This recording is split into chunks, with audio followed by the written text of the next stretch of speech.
বিএনপির ভারপ্রাপ্ত চেয়ারম্যান তারেক রহমান বলেছেন, বিএনপি কোনো সুবিধাজনক অবস্থায় থেকে নয়, রাষ্ট্র সংস্কারের কথা বলেছে স্বৈরাচারের চোখে চোখ রেখে।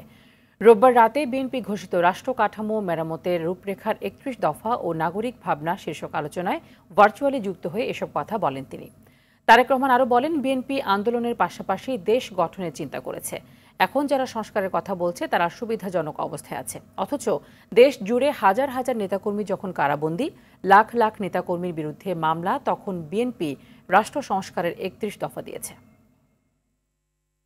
সময় নির্যাতনের সময় আমরা সংস্কারের কথা বলেছি, কারণ আমাদের অভিজ্ঞতা দিয়ে সবকিছু দিয়ে আমরা অনুধাবন করেছি, অনুভব করেছি যে এই দেশের মানুষের ভাগ্যের পরিবর্তন করতে হলে সংস্কারের প্রয়োজন আছে। নির্বাচন এবং সংস্কার এটি চলমান প্রক্রিয়া। সংস্কার চলতে থাকবে, কিন্তু নির্বাচন হতে হবে নির্বাচনের সময় মতন।